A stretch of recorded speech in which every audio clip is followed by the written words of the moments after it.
Samajwadi party के राष्ट्रीय अध्यक्ष और उत्तर प्रदेश के पूर्व मुख्यमंत्री अखिलेश यादव ने अंबेडकर जयंती के अवसर पर राजबाग केंद्र में सत्ताधारी भारतीय जनता पार्टी पर निशाना साधा। उन्होंने कहा कि अंबेडकर संविधान के शिल्पकार थे और आज हम देखते हैं कि अंबेडकर की प्रतिमा खंडित की जाती है। वही लोग हैं जो अंबेडकर को नहीं मानते हैं। समय समय पर अंबेडकर के अनुयायियों को अपमानित किया जाता है। सपा चीफ ने कहा कि आज होना यह चाहिए कि देश और समाज संविधान से चले।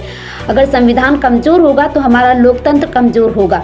आज जयंती पर हम लोग अंबेडकर जी को याद कर रहे हैं। वहीं कन्नौज सांसद ने कहा कि न्याय और स्वाभिमान के साथ कैसे आगे बढ़ना है, ये हथियार हम लोगों को अंबेडकर ने दिया था। समाज की बुराई के खिलाफ अंबेडकर ने लड़ा। आगरा मामले में अखिलेश ने कहा कि रामजिलास सुमन के साथ क्या हुआ। लोग बंदूक लेकर प्रदर्शन कर रहे थे, बयान आ रहा था कि जान ले ली जाएगी। उन्होंने कहा कि जनता ने लोकसभा चुनाव में दिखाया, जो संविधान बदलेगा उसकी हार होगी। प्रयागराज में एक दलित परिवार के साथ जो हुआ, जिन्होंने जिंदा जलाया, वो बीजेपी के लोग हैं।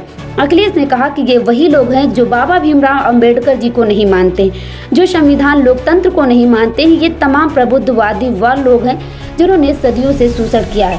इससे पहले सोशल मीडिया एक्स पर अखिलेश ने कहा था कि बाबा भीमराव अंबेडकर की जयंती के पावन पर्व पर आप सबको हार्दिक बधाई और शुभकामनाएं। आइए सामाजिक न्याय के राज की स्थापना करके अपने स्वाभिमान सम्मान की अनुभूति को और सुदृढ़ करके एकजुट होकर बाबा साहब की देन व धरोहर संविधान और आरक्षण बचाने के पीढ़ी के आंदोलन को नई ताकत प्रदान करें।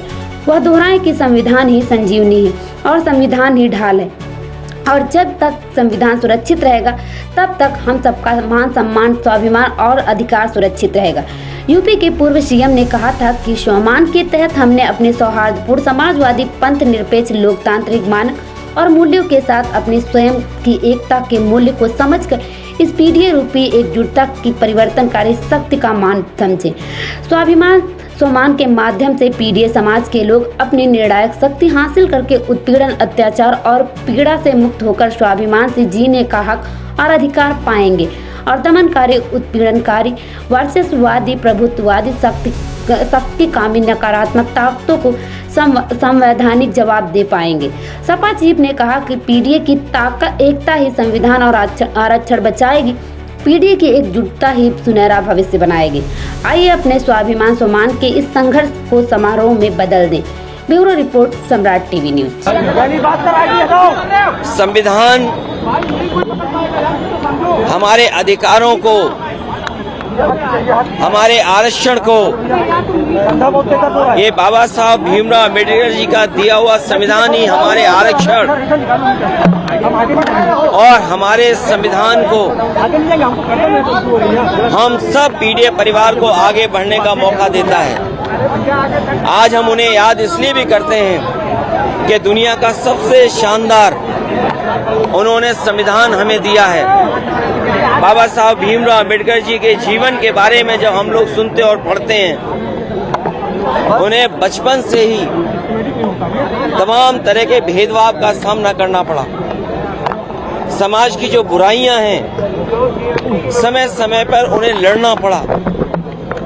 शिक्षा ग्रहण से लेकर के जिस समय वो शिक्षा ले रहे थे, वहां से लेकर के जीवन भर उन्हें संघर्ष करना पड़ा। पानी से लेकर के अगर वो पानी पीना चाहते थे, समाज की वो बुराइयां थी कि जानवर पानी पी सकते थे, लेकिन जो वंचित हैं, शोषित हैं, पीड़ित लोग हैं, बहुजन समाज के लोग पानी नहीं पी सकते थे। उन्हें समय समय पे समाज में इस कठिनाई और मुश्किलों का सामना करना पड़ा। जहां वो हमारे संविधान के शिल्पकार रहे, संविधान को निर्माता, वहीं वो अर्थशास्त्री भी थे। समाज की बुराइयों को समझने वाले, सामाजिक आंदोलन को आगे बढ़ाने वाले, इसलिए आज हम उन्हें याद करते हैं। आज सबसे जरूरी है कि संविधान से ही समाज और देश चले। इसलिए आज के दिन हम संकल्प लेते हैं सब लोग कि बाबा साहब भीमराव अम्बेडकर जी का बना हुआ संविधान, उस पर चल करके संविधान को और मजबूत बनाएंगे। अगर संविधान कमजोर होता है तो हमारा लोकतंत्र कमजोर होगा। संविधान अगर हमसे छीना जाएगा तो हमारा हक अधिकार छीना जाएगा। हमारे शिक्षा का अधिकार छिनेगा, हमारे आरक्षण का अधिकार छिनेगा। बाबा साहब ने यही तो कहा था कि शिक्षा का अधिकार वो हथियार है, शिक्षा का अधिकार, जो बड़ी बड़ी लड़ाइयों को और बड़ी बड़ी बुराइयों को दूर कर सकता है। भैया बीकेटी गांव है जहाँ पर खरीदारी है, वहाँ पर और आज भी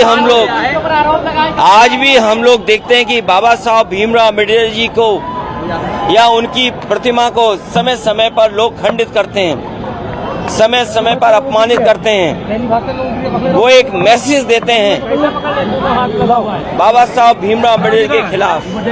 वे वही लोग हैं जो बाबा साहब भीमराव अम्बेडकर जी का न संविधान मानते हैं, न बनाए हुए संविधान में जो कानून है उसको मानते हैं, और न केवल उनकी प्रतिमा का अपमान ये लोग कर रहे हैं, बल्कि समाज के लोगों में समय समय देखा है कि उन्हें अपमानित होना पड़ा है। अगर वो शादी के कार्यक्रम करना चाहेंगे तो घोड़ी पे नहीं बैठ सकते, पानी पीना चाहेंगे तो उनके साथ व्यवहार कैसा कैसा हुआ है, उन्हें पानी भी नहीं दे सकते हैं। अगर पानी छू लिया तो उनको अपमानित होना पड़ता है।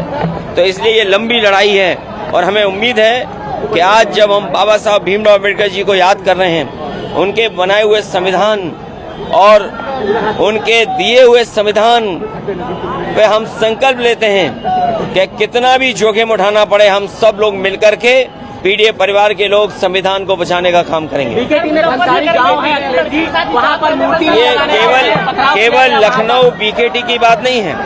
अभी कुछ दिन पहले सीतापुर से भी सुनने को मौका मिला था। उत्तर प्रदेश और देश के कोने कोने से सुनने को मिलता है और जानकारी मिलती है कि इस तरह के लोग घटनाएं होती हैं, और वो लोग करते हैं जो बाबा साहब को नहीं मानते हैं, जो संविधान को नहीं मानते, लोकतंत्र में नहीं चलना चाहते। सर, मुजफ्फरनगर में हिजाब में मुस्लिम लड़की के साथ अभद्रता हुई, हिजाब उतारने की ये भारतीय जनता पार्टी इसी तरह का काम करती है।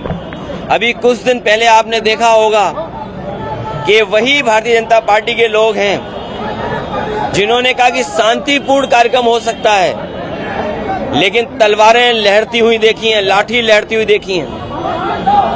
न केवल वो सुनने में आया कि लोग बंदूक लेकर के भी गए थे, और जो स्टेटमेंट्स आ रहे हैं कि जान ले ली जाएगी, क्या ये वही लोग हैं जो बाबा साहब भीमराव अम्बेडकर का संविधान मानते हैं, या क्या भी ये वही लोग हैं जो लोकतंत्र पर भरोसा करते हैं?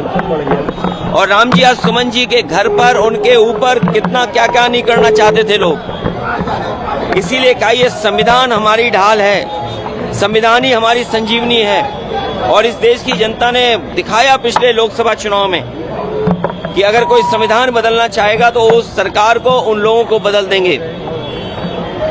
ये जो संविधान बदलने निकले थे, ये यही इसी तरह का काम कराएंगे जो अभी कुछ दिन पहले हम लोगों ने देखा है कि नंगी तलवारें चलेंगी, लाठी लेकर के निकलेंगे। और ये बिना बीजेपी की सरकार के संभव नहीं था। ये सरकार खुद शामिल थी।